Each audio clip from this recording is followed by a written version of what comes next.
అందరికీ రాక్షసులందరికీ ఆయన ప్రభు. అలాంటి రావణాసురుని భర్తగా సేవించు. ఆయన రాక్షసుడు, మానవ ధర్మం చెప్తావు ఎందుకు? నువ్వు ఆయన్ని సేవిస్తే నువ్వు రాక్షస ధర్మంలోకి రావచ్చు. అది వాళ్ళు చెప్పేది. అర్థమవుతుందా?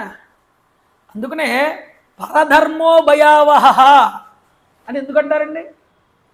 పరధర్మో భయావహ అంటే నీ ధర్మంలో నువ్వు ఉండు, ఎదుటివారి ధర్మంలోకి వెళ్తానని ఆతృత పడతావు ఎందుకు?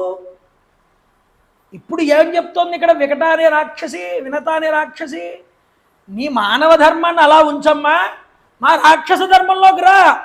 మా రాక్షస ధర్మంలో ఇలాంటి నియమాలు ఏమి ఉండవు, హాయిగా ఎన్ని తప్పులైనా చేయొచ్చు, కాపాడడానికి మా ప్రభు ఉన్నాడుగా వెనకాల అంటోంది.